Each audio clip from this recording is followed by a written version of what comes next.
All right. What do you guys have any questions? If you want to put them in chat, that's fine. That's cool.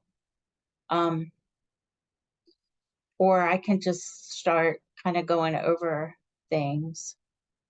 Or if there's a chapter that you want more help on than other chapters or whatever. Okay, so it's on chapters 16, 17, 19, and 20.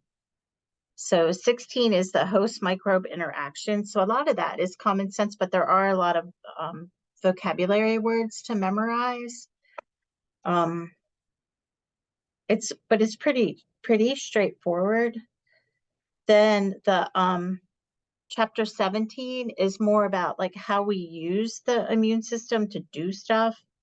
So we'll talk, I can talk about that, about vaccines and that kind of thing. And then 19 is epidemiology, which that you guys have lived through an epidemic.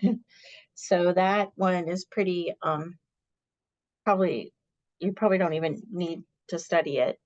And then the last chapter is antibiotics, so antimicrobial medications. And sometimes I think that's the hardest one.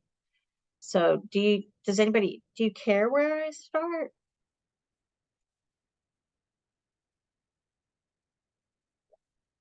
Okay, well then I will just just just go here. So chapter 16 has a thing about the relationships between different organisms. So a symbiotic relationship is when two things are living together, right? So symbiosis just means living together. Okay, and then after symbiosis, we kind of have subcategories. So subcategories are mutualism, commensalism, and parasitism. Okay, so mutualism means that both the things are benefiting.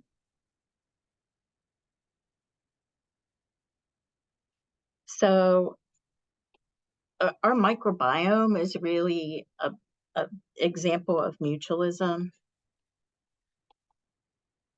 Okay, so both us and the bacteria or fungi that are living on us are benefiting from them being there. So we're giving them a place to live and shelter, but they're keeping the bad bacteria from growing on us. Commensalism, I think, is harder because they are saying one thing is benefiting. So one is benefiting, but nothing's happening to the other. And I think it's really hard to prove that nothing is happening to an organism that's living on you. They say the microbes that are on the book says the microbes that are on our skin are an example of commensalism, but I think commensalism's hard because it's hard to say that nothing's happening to something.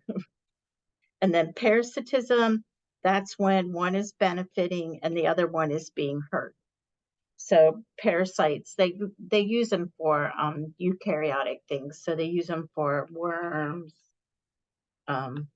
insects, protozoa. So like an amoeba would be like a parasite. Okay, so I always say blood-sucking parasites, so like fleas, ticks, things like that. So it's benefiting from biting us or living on us, but we're not getting anything from it, and we're probably suffering from it. It's taking nutrients from us, or it's transmitting a disease to us. Okay, now colonization and infection. Okay, so colonization basically just means something is living on the surface. So it's hanging out on there. I'm trying to see where that is in the book. Oh, it's not until it's section 16.3. So colonization, like an organism could be living on the pencil, okay, but it might not be infecting or causing a problem in a host. So like you have colonization first, and then it'll lead to infection.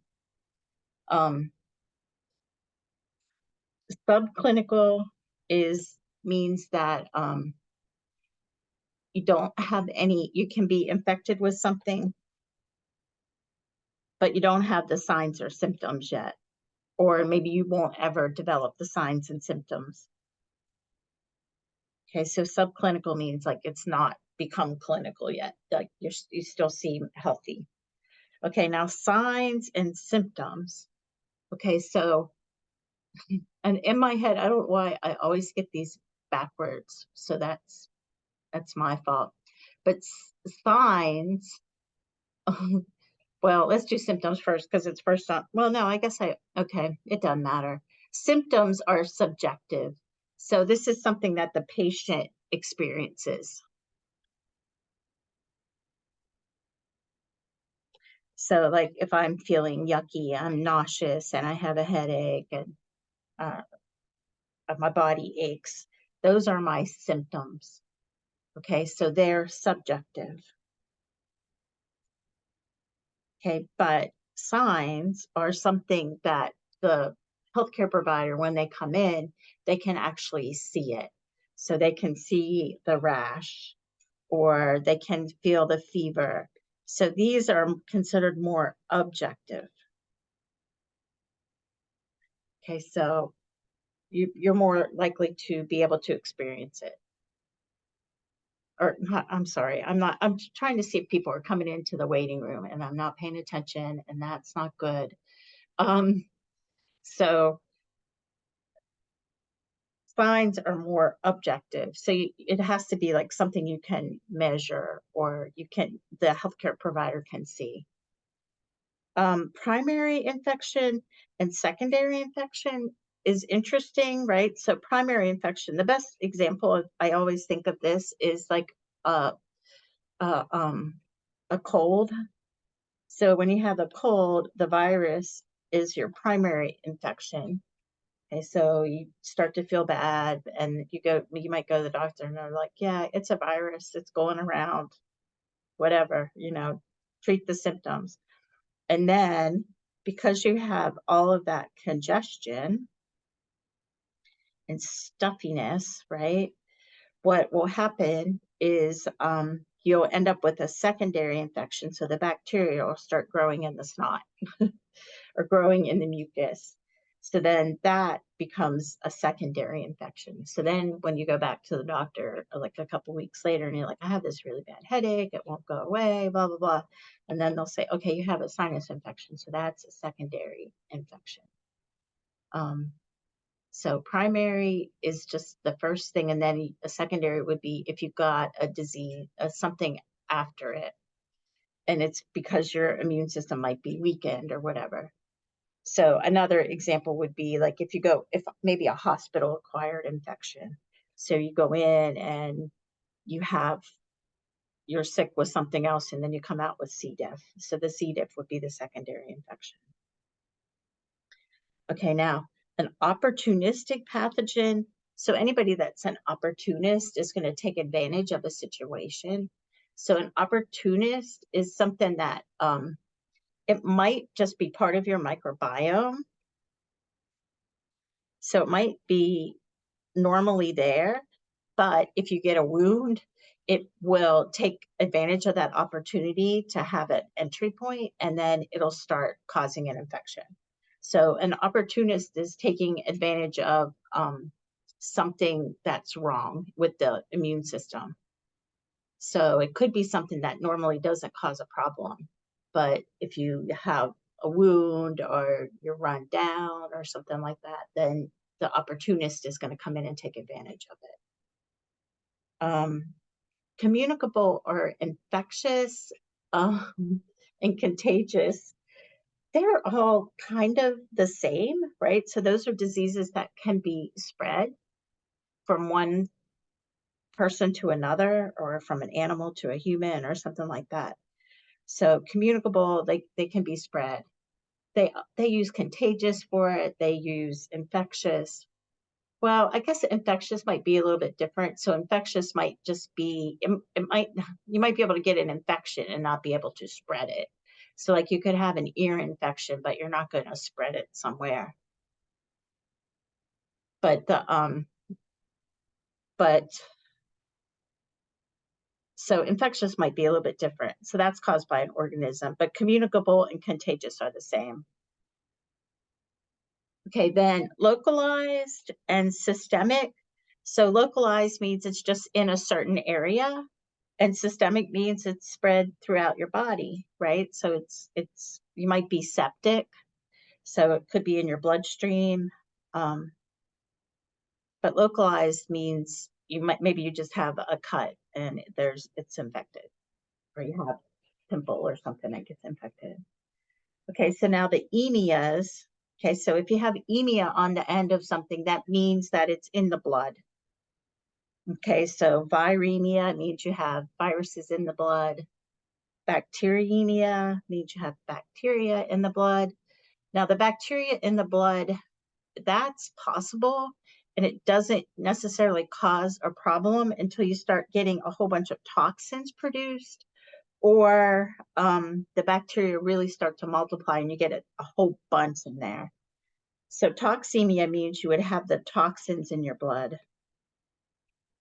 Okay, and then sepsis is the kind of like the end result of all of that. The bacteria are multiplying and they're maybe producing toxins, and it's systemic. It's spread throughout. Okay, then a carrier is someone that has the disease, but they don't necessarily know it, right? So the classic example is Typhoid Mary. Okay, so she was a Irish immigrant in New York, and she carried typhoid, and it turns out you carry it in like your gallbladder, so it ends up the bacteria will hang out in your gallbladder, so it'll be excreted in your feces. And she was a cook, and she didn't wash her hands, and she made things that weren't necessarily cooked. So like she made like peach ice cream, so she was like spreading stuff from her dirty hands to whoever she was cooking for. And I posted a link to a video about it, but they kind of, I don't know if they handled it poorly or not, but they like quarantined her on an island in New York. So she was put on this island because she kept going back to work. But if you think about it, like it's the 1800s, if you're not married and you don't have any skills, right? How are you going to get money, right? So you gotta survive somehow. Okay, now this is important. Okay, the progression of infectious disease. So here I can put on a new page. Like this is one of my favorite short answers. So the progression of infectious disease. So you guys put a star by this. So what are the stages when somebody's starting to get sick? Okay, so the first thing is the incubation period. So it can vary from organism to organism, and you guys, you know that, you understand that. So it's the time between when you get exposed to the microbe till it starts to like multiply and cause you to have signs and symptoms. So like colds, they say like 3 days or something. Other things like tuberculosis might be months, right? So it depends. It depends on a lot of things. So incubation is the time from exposure to signs and symptoms. Whoops, sorry. Okay, now after this, I have another stage in here that is from the old book. So that is prodromal. So prodromal is, well, they have it in your book. They just have it kind of under illness. Well, no, they have it in there. I'm sorry, it's in there. It's more evident in the book we used to use before this. Okay, so prodromal is when you start to feel like you might be getting sick. So they say it's like malaise. So just like in general, you're starting to feel like, oh, I don't think, I feel like I'm getting sick, right? I don't feel so hot. So when with me, this is when I'm like, oh no, I'm gonna get sick. So like you go home and you take all your vitamin C and you drink a bunch of water and you go to bed early, or you take, what's the stuff you put oh, the coldies stuff or whatever it is, the packet that you put in the water and you drink it when you to try to stay healthy, or zinc or something like that.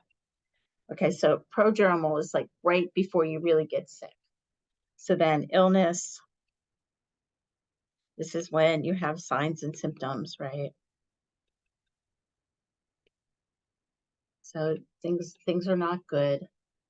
And then convalescence, which I always spell it wrong. Convalescence is when you start to recover. So they say recuperation and recovery. And I know I said this in the other video, but in the old days, emergency, that's it. I couldn't remember what I always call it's like urgency, which is not right, but or zinc. I know there's all sorts of things, right? Um, okay, so convalescence in the old days, before they started calling like nursing homes rehabs, they called them convalescent centers. So people would be going there to convalesce, so recuperate, recovery, and recuperation. So I don't know why they changed from convalescent, maybe because it's hard to spell or something. But you could really look at a graph and you could go, okay, here's the incubation, right? And then here's prodromal where you're starting to feel bad, and then illness goes up, and then you start to recover, which is the convalescence. Now it's interesting, they do at the very top, some places call that acme. So acme is like the peak where you're like that, you're at that point you're like, okay, I'm gonna have to go to the doctor tomorrow, or I'm going to the emergency room. This is as bad as it's gonna get. And then like the next morning you wake up and you're like, oh, cool, I am better. So I always think of this is like in the Little House in the Prairie books or whatever, that's when the fever breaks. That's like the peak of it, of the the illness. The next thing, this is kind of a mess, is acute infection, chronic infection, and latent infection. So your book kind of shows it differently. So you need to use a color other than red. Let's go for purple. Okay, so acute, they make a little graph, right? So acute means the incubation, you go from the incubation period straight until the illness, and then you start recovering. So convalescent. So it's like it hits you, it happens really fast, and then it's over, right? It's just very straightforward. Okay, then chronic is right going to be longer. So you have this incubation period before you have symptoms, right? And then you have illness, and the illness could last indefinitely until they come up with a way to cure you, or something happens. So there's no convalescent period in that. Okay, now you guys could think of, so something that's acute might be strep throat, right? Maybe the flu, unless you get a secondary infection and you end up with like pneumonia or something. Right? COVID, for some people, when they say it's long COVID, maybe it has become chronic, right? Or like Lyme's disease can be chronic, tuberculosis, hepatitis, those can be chronic. And then latent. So latent are things that can reoccur. Okay, so you start out with the incubation period before you get it. Okay, then you get sick. And then you convalesce and you're like, okay, everything is good. And then something happens maybe with your immune system, like you get tired and run down, and then you'll get the illness again or another flare up. Okay, so the classic latent infection is shingles and chickenpox. Okay, so when which this is changing for you guys because most of you are immunized against chickenpox, right? But what happens is you get chickenpox, that vaccine will hang out in your spinal nerve. Okay, and then when you get tired or run down, or as you get older and your immune system your immune response goes down, okay, then you can have a flare up of this virus, and that's shingles. Okay, and it just usually travels along the spinal nerve, and you get the rash and the pain along the spinal nerve where the virus has been hanging out. So like the herpes things are good examples of latent. So shingles and chickenpox, it's called varicella zoster. Okay, it falls into that category of herpes diseases, or like cold sores, or even like the STD herpes. Yeah. Okay, let me go back. Oh, Koch's postulates. We talked about them before. Um, so Koch's postulates are the idea so Koch is the person that came up with a way to demonstrate the connection between an organism and a disease, okay, or the organism and the symptoms. So he would take, like you take a sick animal, which this is a bad picture.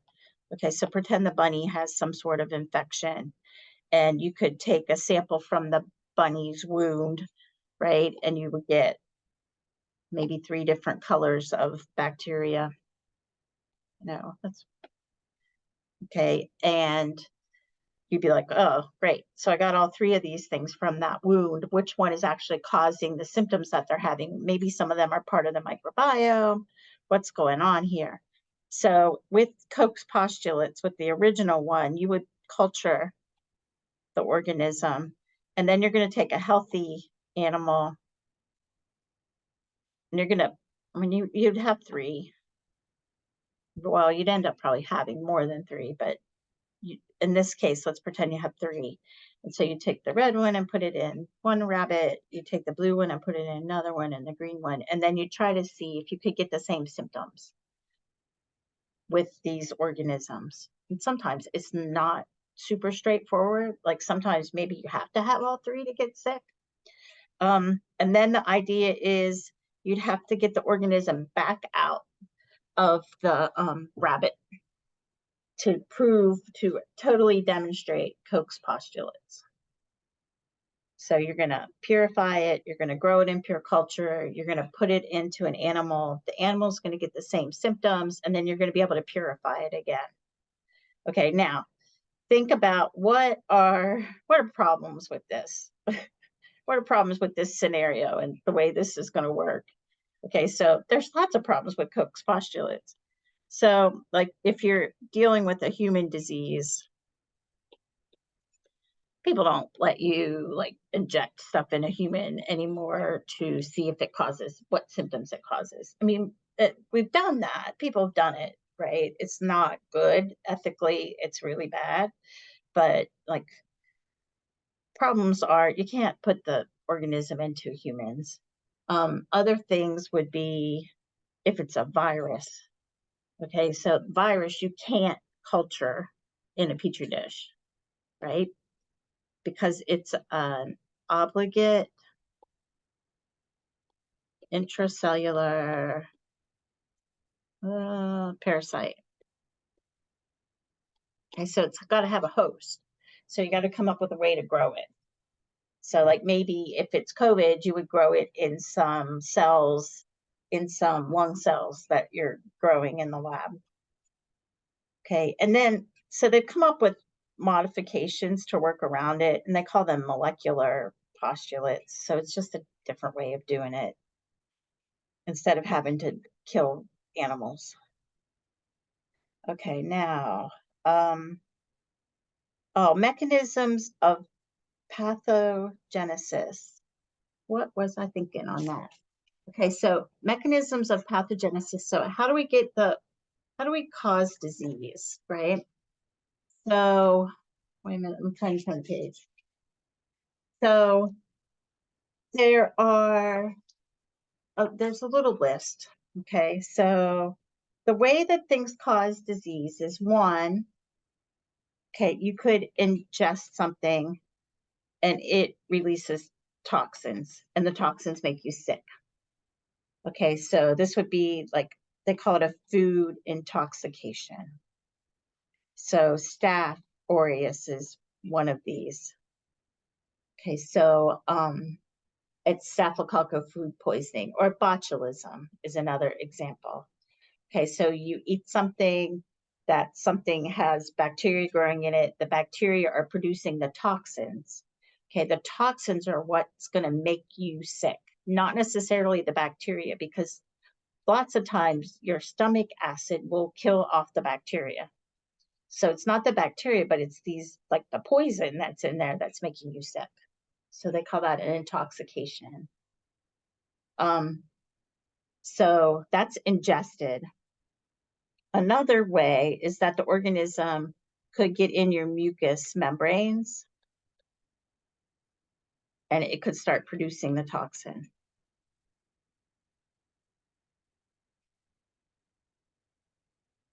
Okay, so it gets in there, gets in your respiratory tract, right? And it starts producing a toxin, and that toxin is going to make you sick. So a classic example of this is diphtheria. And the other one is the cholera. Cholera.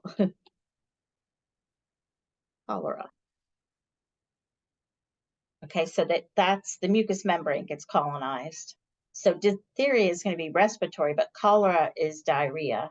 Okay, so that's the stomach thing. Okay, now the third way is they can just invade the tissue. Okay, and they just get in there and they start multiplying and they're going to cause problems. Okay, so an example would be like tuberculosis, and the other example the book gives is plague. Gotta love you some plague. Okay, and then the fourth one is you invade the host tissues and you make toxins. Okay, so toxins are a big part of this, right? So you can get the toxins in you like 3 different ways, right? So you could ingest them. Bacteria could be living in your mucous membranes and making the toxins, or they could invade the tissue and make toxins. So the example for that is they use Shigella because it causes diarrhea. So it's like a fecal oral thing. So it gets in and it's going to hang out in your intestines. And the other one is tetanus. But so they both produce a toxin. So like the toxin, which we haven't talked about this yet. We'll talk about it when we get to GI, but Shigella produces a Shiga toxin, and that causes really bad diarrhea. Okay, now, how do pathogens establish infection? And I didn't spend as much time on this as the book does. So I have that they have to adhere. Okay, so they have to stick to the host. Okay, lots of times they're going to stick because of these things. They're called adhesins. Okay, so they look like adhesive, right?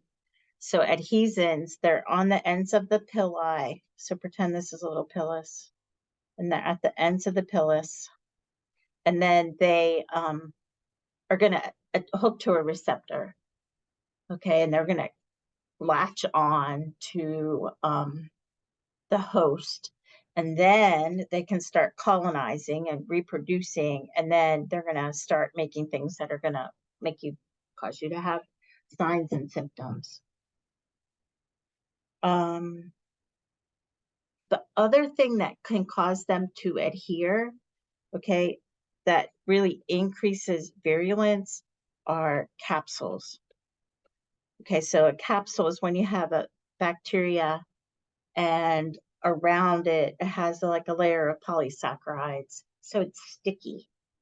So if something's sticky, it's more likely to stick, or if it's got pili. Okay, now exotoxins are toxins that are secreted. Let me get over here. So if you look at it, okay, so in what we're talking about, okay, we have, and this is a good question. You might put a star by this one too, right? I'll have questions about this for sure. Okay, so endotoxins are going to come from gram-negative bacteria. Okay, and they're found in the cell wall. Okay, so we've also called them LPS, and LPS stands for lipopolysaccharides. Okay, we talked about it in the very beginning of the class. Okay, so they're hanging out in there. So when a gram-negative bacteria dies, okay, it can release this lipopolysaccharide. Okay, so they are within. Okay, so they're endo. Okay, so I know I'm trying to find the part in the book.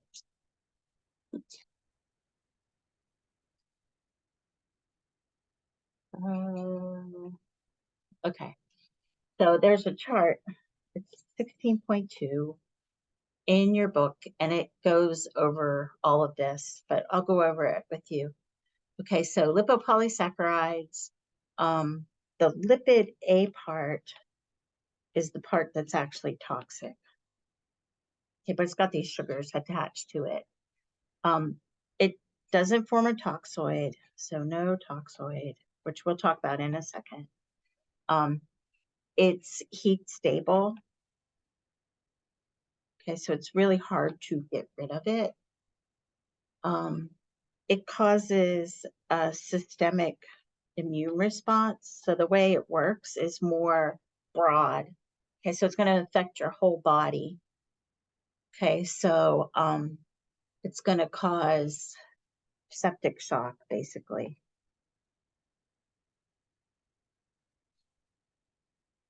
Okay, so that's endotoxins. Okay, now exotoxins, these are secreted. Okay, so you can have your bacteria cell, and the exotoxins are going to be made inside of there, and then they're going to come out. Okay, so they're putting them in vesicles, and they're doing exocytosis, and they're trying to get rid of them. They're pumping them out. Okay, so exo is exiting. Okay, so they're secreted. Okay, so gram positive and gram negative can release these. The book is saying they may or may not be secreted. Usually we say they're secreted. Okay, they're proteins, and they are sensitive to heat.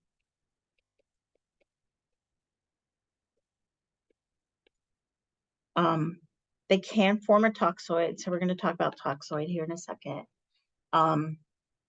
And each, they're specific, and and they usually have localized responses. Okay, so they're going to affect one type of toxin or one type of tissue. So like an example of an exotoxin is Botox. So Botox, it's produced by the organism Clostridium botulinum, botulinum. Okay, so produced by this organism. Okay, it releases this toxin, right? And we use it. We've harvested it for good.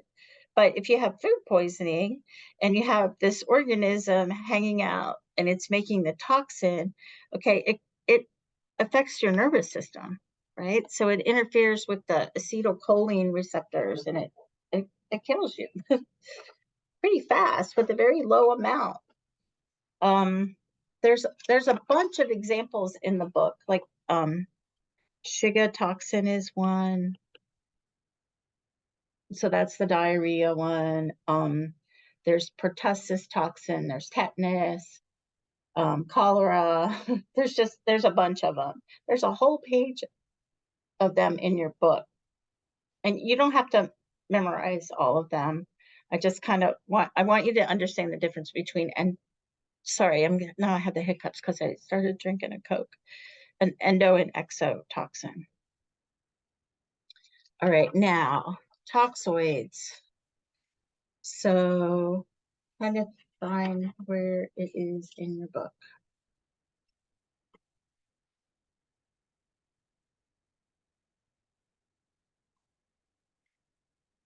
Well,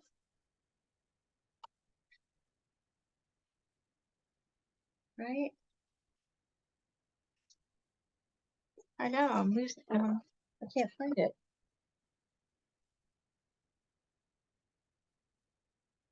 I know, Lexi's gonna find it before me, because she,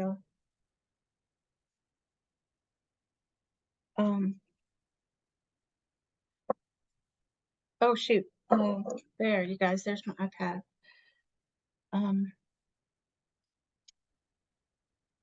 Oh, okay, so a toxoid, I don't want to mess this up. So a toxoid is when you have an immune response. Wait a minute, I don't want to mess it up. Hold on. I might have to Google it. Because I'm bunging it up. Sepsis, immune complexes. Hold on. Oh.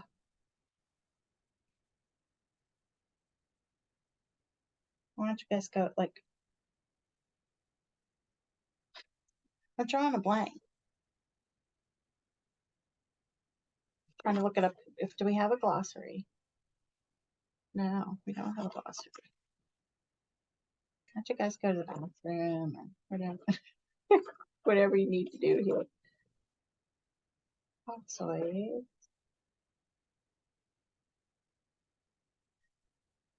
So yeah, so a toxoid, a modified form of a toxin that is no longer toxic, but it's able to stimulate the production of antibodies that'll neutralize the toxin. Okay, so they use toxoid vaccines. Okay, so a toxoid is a modified toxin. Okay, so it's not a problem anymore usually. Okay, but it will produce an immune response. Okay, so they use toxoids as vaccines. Okay, so two examples are tetanus and diphtheria vaccines. Those are diphtheria. So those are toxoids. So they've taken the toxin, okay, and they modify it, which it makes sense if you think about it, right? So if the toxin's what's going to cause the problem, right? So the toxin's what's making you sick. You would want to be able, and the bacteria doesn't really matter. It can be in you and it's not causing a problem unless it can make the toxin, right? So they will, they use toxoids, and what you'll do is, so pretend this is like diphtheria toxin. They'll stimulate your immune system so you make antibodies to this. So then when or if you get tetanus and it's growing in you and it starts making the toxin, right? The antibodies that you made and your T cells will recognize the memory, right? And they'll bind up the toxin so that it doesn't cause problems for you. So it'll trigger an immune response. Okay, so toxoids are just vaccines to toxins. Okay, now they take toxins and they categorize them all of these different ways, which, right, that's like what biology people do, is we just categorize things as many ways as we can. So like so we have endo and exo. It's one way. Okay, another way is by like what tissue it damages and what's going to happen. So there's neurotoxins, there's enterotoxins, and there's cytotoxins, right? So neurotoxins are going to damage neurons, enterotoxins are going to damage the GI tract, and then cytotoxins are going to cause problems with cells specifically. I'm trying to find it in the book again. Right. Okay, now then they also talk about toxins by like how they act, what they do. So some of it, I think it is pretty straightforward, but some of it isn't. So there are these toxins called AB toxins, and AB toxins are toxins that there's two parts to them. And one of them kind of works as a carrier, and it's going to deliver the toxic part to the cells. Okay, some of them are going to damage the membranes, and then some of them are going to cause like a super immune response. So this super immune response is going to make you feel really bad, and it can cause problems. So those are super antigens. So I did that. Okay, now, do you guys have questions that you want me to answer? Do you want me to go to chapter? Hold on, what you're seeing is not what I'm seeing on my thing. Okay, so chapter 17 is about vaccines. Okay, so immunization, what's immunization, right? So that's triggering an immune response and not causing disease. Immunotherapies are when we use the immune system to try to help you. So this is like one of the newest ways where newest drugs, newest pharmaceutical. So things like monoclonal antibodies are immunotherapy. Okay, so then I have naturally acquired immunity, artificial, active. Whoops, I messed up. How did I mess up when I typed that in there? Okay, naturally acquired, artificially acquired. Oh, I screwed this up when I typed it in here. I'm sorry. So there's active, right? And there's passive. So active immunity means that you are making the antibodies. And passive means we're giving you the antibodies. So maybe we made monoclonal antibodies, or we have an anti-serum or antitoxin, right? So I used to watch a long time ago, there was like a snake venom special on Animal Planet. Like some doctor was the venom expert and they would give them antitoxin, right? Or anti-venom. So they're giving them antibodies. Okay, now, so active and passive. Okay, then there is natural active, right? And I think I messed this all up. Natural active, artificial active. Oh yeah, I don't know what I did. Okay, natural active, natural passive. Okay, then there's artificial active. I typed that in there totally wrong, right? And artificial passive. Okay, so natural active means you got sick. So you got sick, you made antibodies to it. It's natural and you made them. Okay, artificial active would be a vaccine. Okay, so we artificially gave you something that's going to trigger immune response, but you made the antibodies to it. Okay, natural passive is mom to baby. Okay, so the mom is passing the antibodies to the baby either through the placenta before it's born or through breast milk.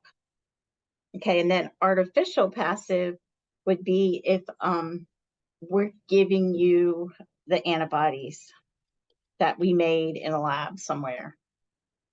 Okay, so yeah. Okay, now herd immunity, I think you guys are okay with that. That's just the idea that if enough people are immune, or and immunity could come from getting sick or being vaccinated, it's going to protect the people that can't be vaccinated.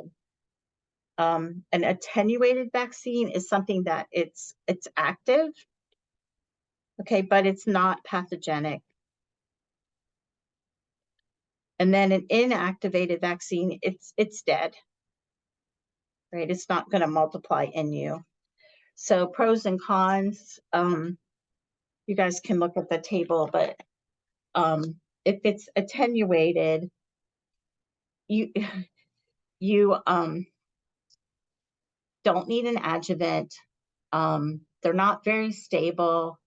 The protection usually lasts longer. You usually get a really good immune response to it.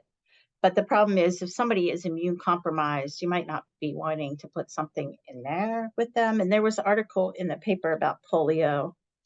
I'll share it with you guys so you can read about it. So in some countries, they're using an attenuated vaccine. And so now that attenuated virus has mutated.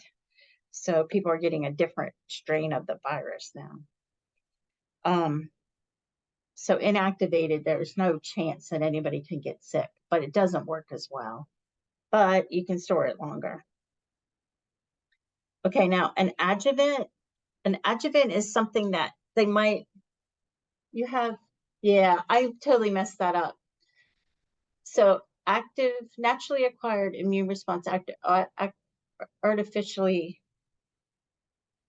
active is vaccination. Yeah, that's right.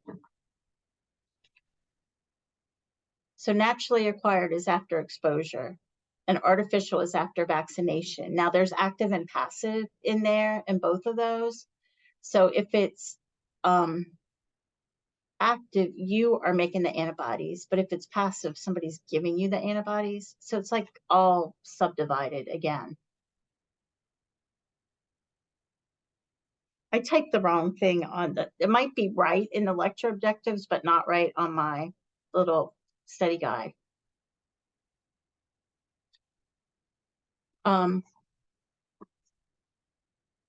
So an adjuvant is a chemical that they're going to add to something to trigger an immune response. So sometimes you'll see people talk about vaccines and they're like, oh, it's got this in it. Well, it's got something weird in it. Like lots of times they use alum in a vaccine, and it causes you to have a stronger immune response. Okay, now I don't know that I want you to memorize all of these. I know I have it listed. I guess I really want you to know the difference between attenuated and inactivated. I wrote all this down here, but you don't have to memorize all this. There's some more important things. So just like put a line through that, and I'll post a note about it. Immunotherapy is just like using the immune system. There's different strategies for it. But they use it to treat all sorts of disease.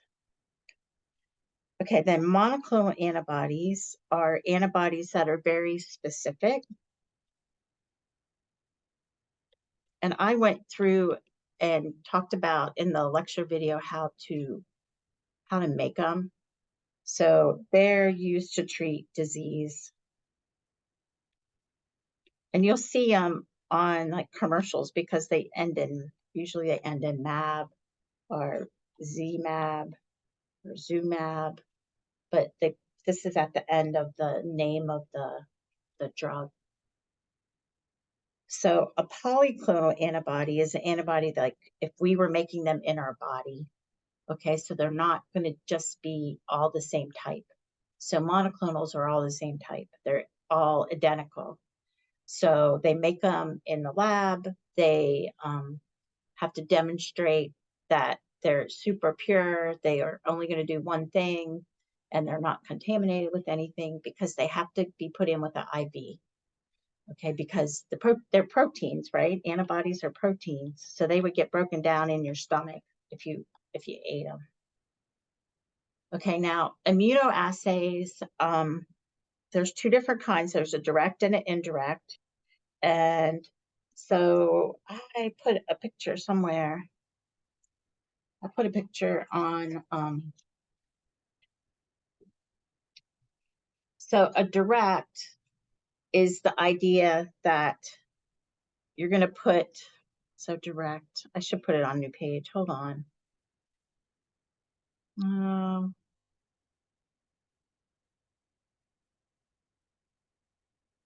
Okay, so direct means that you're going to put the antigen in the well, and then you're going to hook antibodies to it. So you're directly trying to capture it. Okay, now an indirect means that you're looking for the antibodies. So with this, with the direct, we're looking for the antigen. Okay, we're trying to see if the antigen is in there. So do you have COVID? Okay, but an indirect means that we're looking to see if you have the antibodies.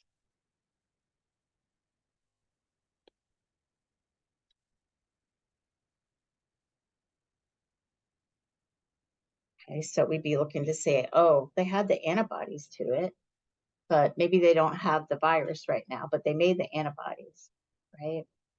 So for that, I just kind of want you to know yeah, it's on the other study.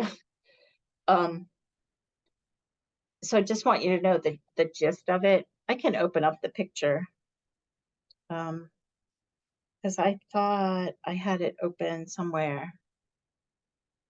Let's see if I can share it. I'm gonna try to change screens. So new share, screen one, share. We might not ever be able to go back. Can you see the other thing now? Okay, so if you look at this, which I can't write on this, but so this is direct. So direct means like you're gonna put the antigen, you're looking for the antigen, the presence of the antigen. So you're gonna put whatever you're testing, like the serum or the swab or whatever, you're going to put that on something, right? And then they have antibodies that they've created for it, and those antibodies are labeled so you can see some sort of color change. So the antigen is here, you stick some antibodies on it, and if it's present, then you'll see a color change. Okay, if it's not there, maybe this is some different antigen, which they should have made it a different color. The antibodies won't stick. Okay, and that's a negative, so you won't have a color change. So kind of like the stripes on the COVID test. Okay, so then indirect, what you're doing is you're putting the antigen on something, and then you're taking the serum or whatever from the person. Usually it's blood, right? And it's going to be a serum.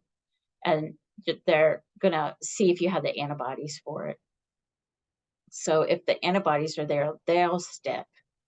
And then you can label these antibodies with another antibody.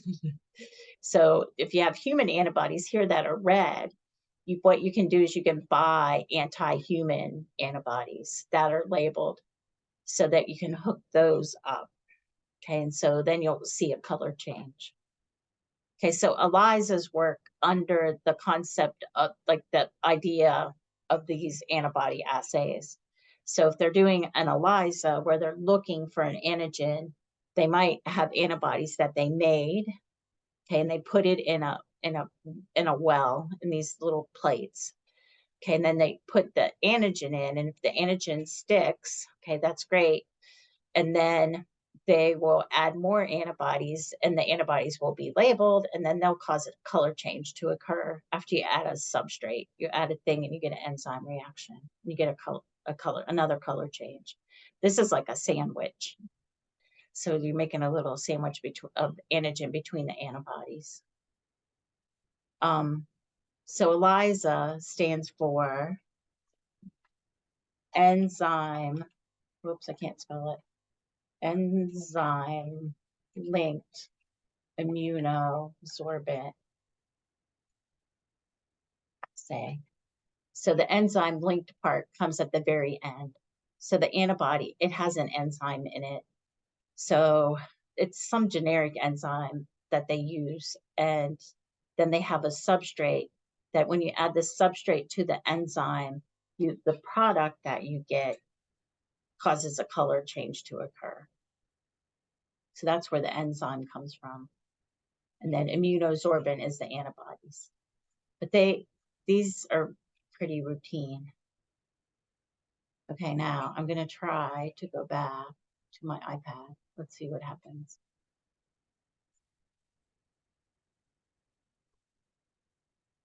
All right, let's see if it works.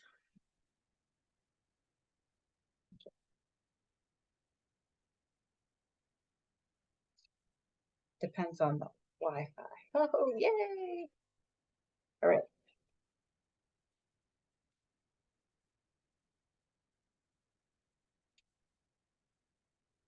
All right, now go back into here. Scan through. Okay, so oh, a titer. I really only talk about a titer because you guys, when you're going into a program, when they are checking to see if you need boosted for something, what they're doing is they're checking the titer.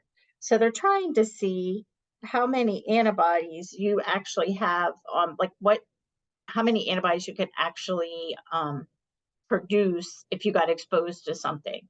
And the titer has to be high enough in order for you not to be boosted, right? So if they'll look at you and you're like, if the titer's too low, they'll give you a booster shot to try to bring the titer or the amount of antibodies you can produce up.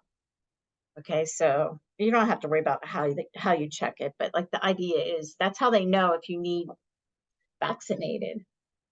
Oh, and a glutination assay, that's blood typing as an example. You can just put a line through that. Don't worry about it. I know I'm lining out a lot of stuff, right? And then you can use antibodies with microscope assays.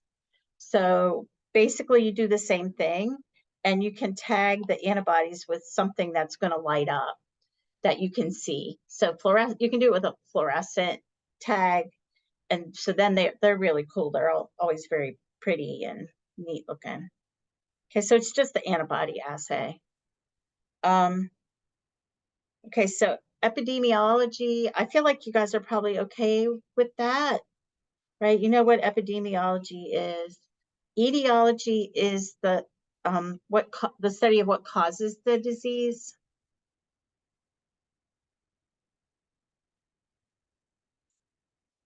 A whole bunch of vocabulary words, which I think are pretty straightforward. So communicable, non-communicable, so whether it can be spread. Endemic means it's always in the population, just kind of hanging out. Epidemic means it's gone up, it's abnormally high. Pandemic, it's worldwide. Sporadic means sometimes it goes up, sometimes it happens, sometimes it doesn't. Common source would be like food poisoning, or maybe the water's bad. Propagated means that it would just keep spreading.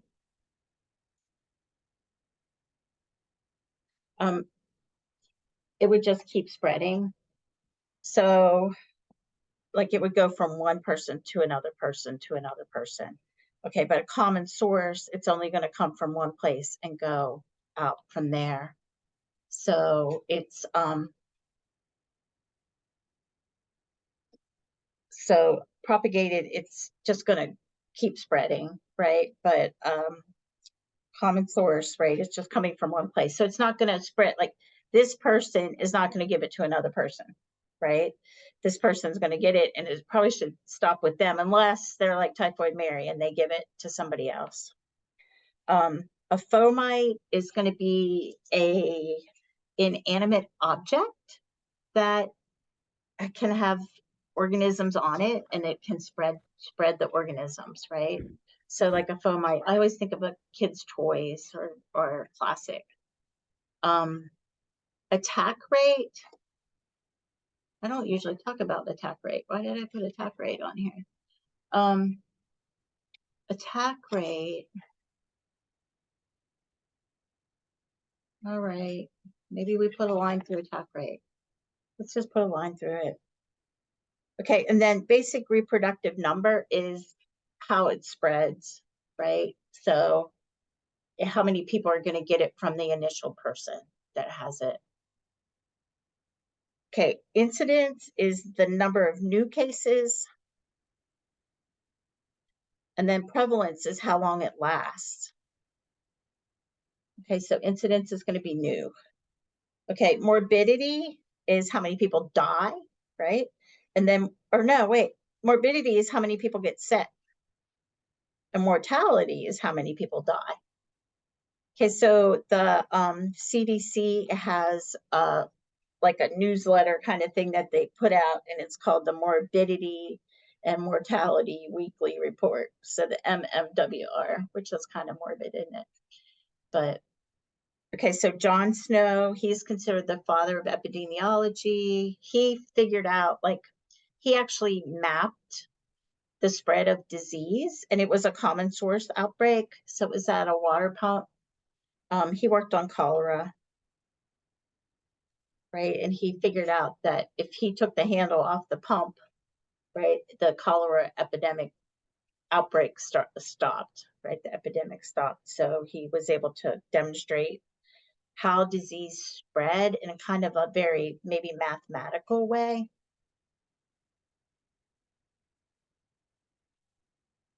Let's see. Know the steps in the chain of infection, right? So where are infectious agents hanging out, right? Where do they come from? How do they leave that reservoir? How do they get to the next place, and how do they get in? And that the host is susceptible.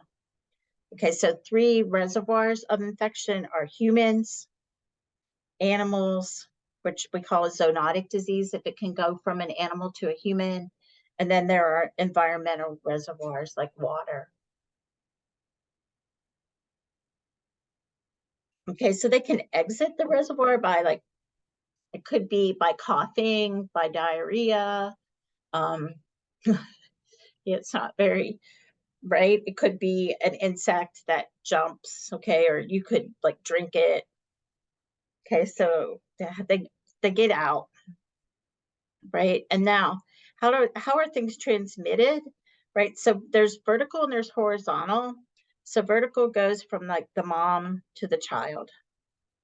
So this would be something maybe like HIV that the mom could pass on to the baby if they don't do a cesarean section and the mom breastfeeds, right? So the mom to the child, or like maybe STD.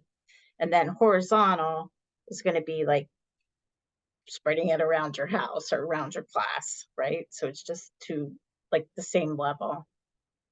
Okay, now there's contact, so there's direct, right? And you come in contact with the organism. And then there's droplets. Okay, so droplets hit the ground. Like they say, I think they say within 2 meters that the droplets are going to hit the ground. So droplets are like water drops, and the organism is in that drop. So it could be snot, it could be sputum. Okay, so but that's still considered direct. Okay, then indirect are things like airborne. So airborne will be little tiny particles. So like a virus might be airborne. In fact, I guess bacteria could be airborne too, but they can float in the air and they can travel longer distances.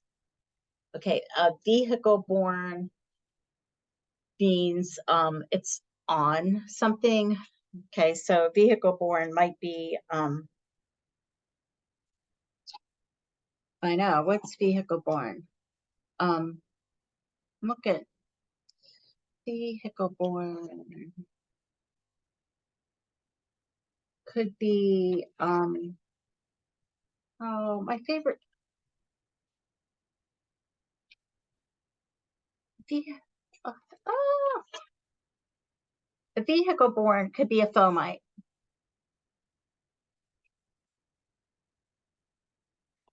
Okay, like a toy. Um, it could be I don't know. It could be something that you touch and then you put your hand on your face, right? So it could be like a handrail or a doorknob, a cutting board. So anything that's kind of like an inanimate object could be a vehicle. Okay, and then a vector is something that's living. So usually it's an insect. Okay, now they can be divided into mechanical and biological. So mechanical means that the insect stepped in something and then it landed on your thing and walked across it. So like poop. Okay, so it's a mechanical vector, but like a biological vector is it eats, it bites you. Okay, so like a mosquito, where mechanical might be a fly. Okay, and then you have to have a way to get in, right? So you have to have a wound or you have to have an opening. Um, 3 factors that influence the development of disease. Okay, so it depends on the host. So is the host susceptible or are they immune? The pathogen, so how virulent is it? And then really like the environment, what's going on around them. Okay, then the next question I have is how do we control the transmission of disease? And you guys are like become experts with those things, right? So we have isolation, we quarantine, we immunize, and we try to control the vector, right? So mosquito control is really big. So quarantine is if we're not sure if somebody has it or not. So we're going to keep them away while we wait to see if they get it. Whereas isolation, they come in, they have it, so you're keeping them by themselves. I,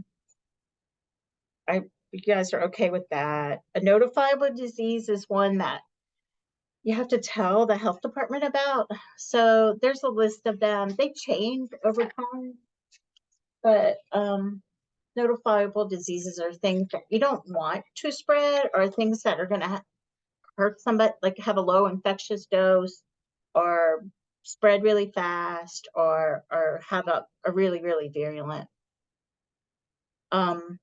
You guys can look common pathogens seen in nosocomial infections. So nosocomial infections and hospital-borne infections, they're the same things.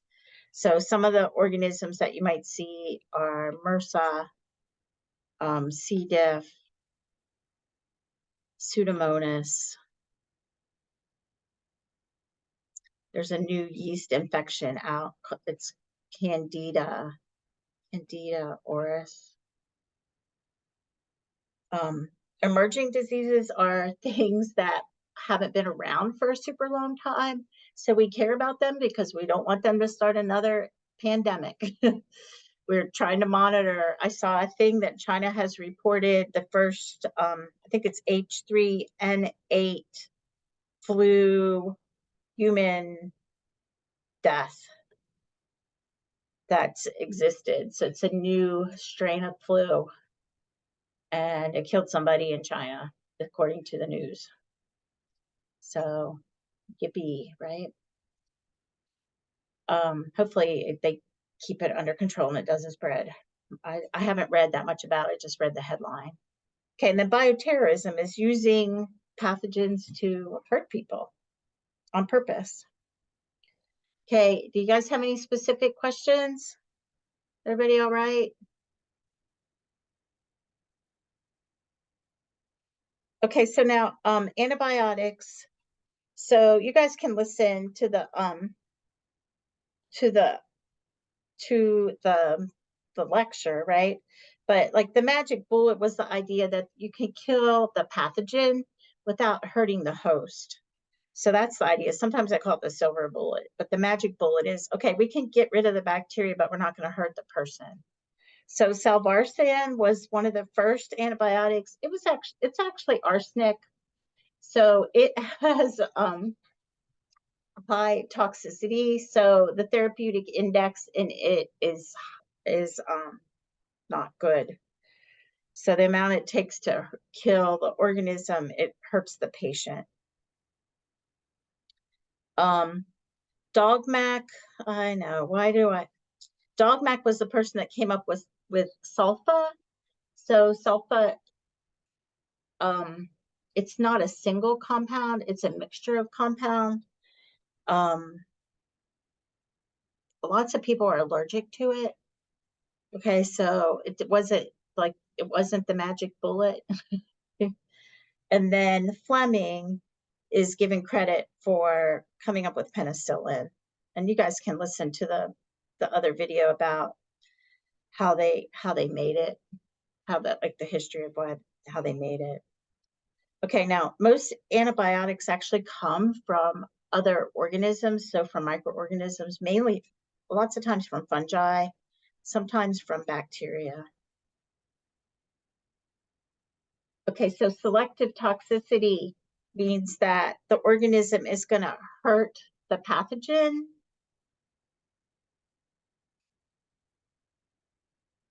without hurting the host, right? So no side effects is the idea. It's not going to hurt you. Okay, then the therapeutic index is it's the lowest dose toxic to the patient divided by the dose typically used for therapy.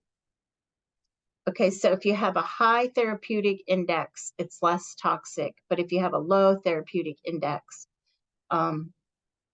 it's going to hurt people. Okay, so bacteriostatic and bactericidal. So cidal, you guys know that kills, right? So it's going to kill the bacteria. So those would be more effective, whereas bacteriostatic are just going to inhibit it. So they might use two things together. Broad spectrum and narrow spectrum. So broad is going to work against a wide range of organisms, whereas narrow is going to target like maybe just gram-negative or gram-positive. Broad are good in the case where you don't know what's causing the problem and you need to help somebody fast. Okay, but they tend to you're more likely to get antibiotic resistance from the broad. Okay, because everything is being exposed to something that could kill it.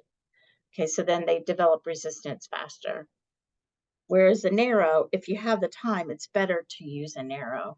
But if you don't have time and somebody's really sick and you don't know what the organism is, you have to use a broad. Okay, so lots of times they use antibiotics together.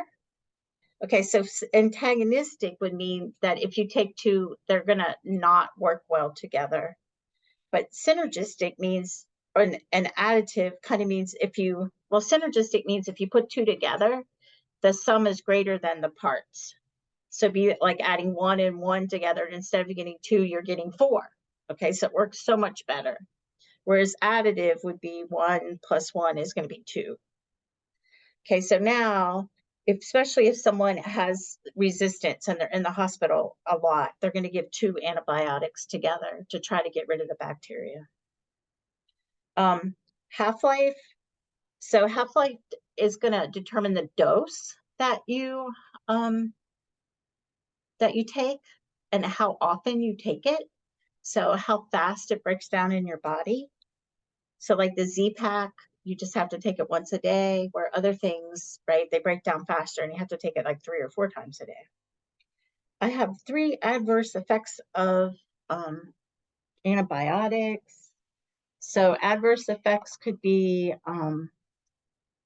antibiotic resistance.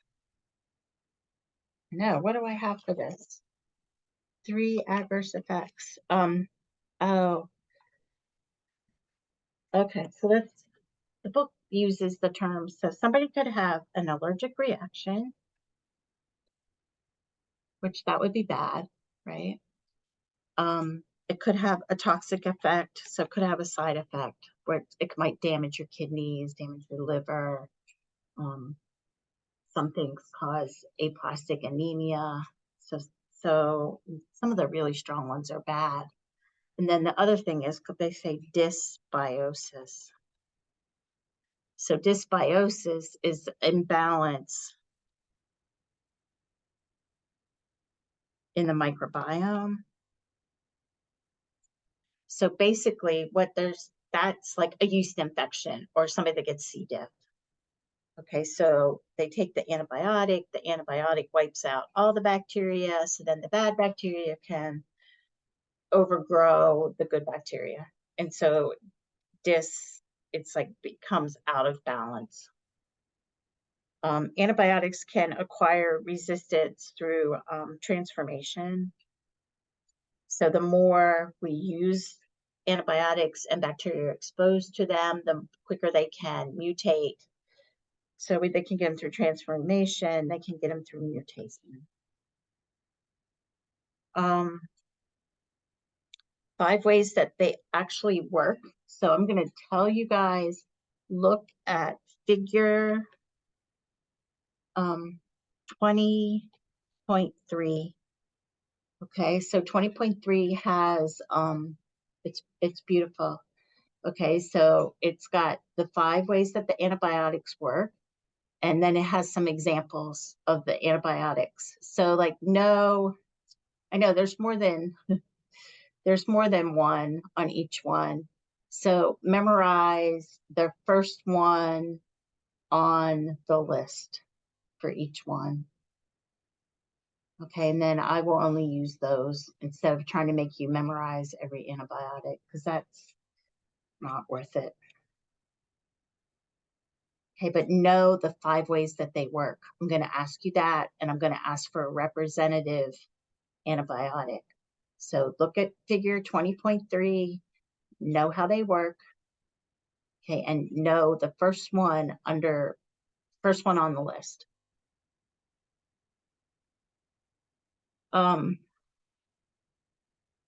How is susceptibility to antibiotics determined? So the first one is the Kirby-Bauer diffusion, which you guys did that.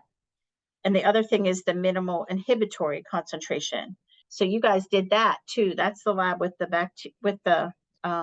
bleach and mouthwash. And then minimum bacterial concentration. That's going to help you figure out like how many organisms you can know. Mechanisms of acquired resistance. They are listed. Oh,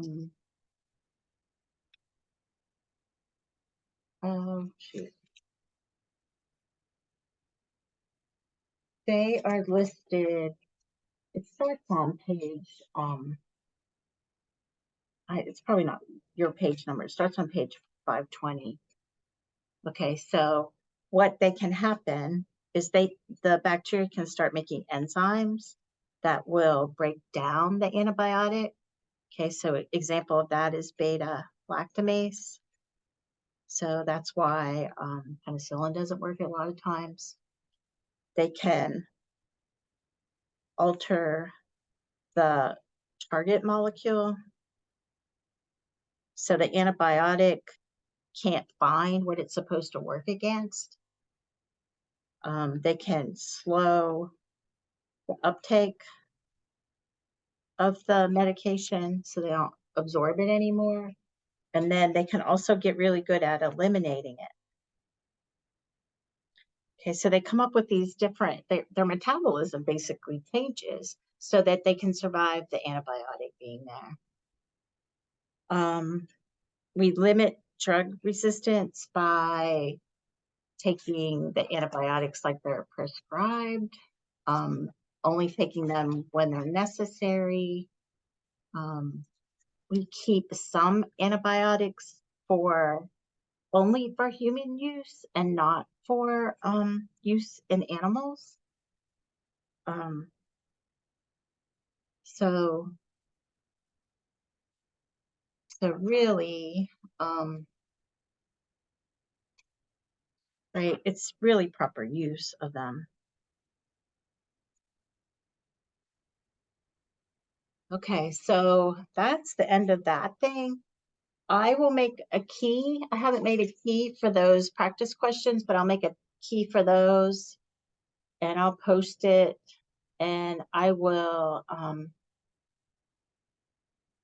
render this and make it into a YouTube video and post this so you can watch it. It's going to take a lot. It'll take a while, so I probably won't get it done until the morning because I wrote on it so much and it's more than an hour long. Do you guys have any specific questions? It's going to be the same basic format. Anybody?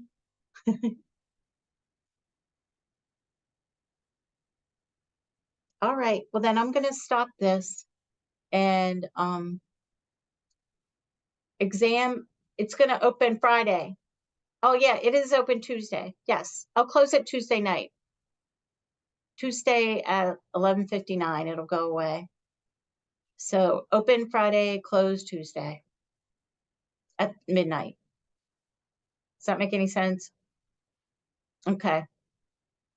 Yeah, right. All right. I'll post all that stuff. Yeah, thanks guys. Have a good night.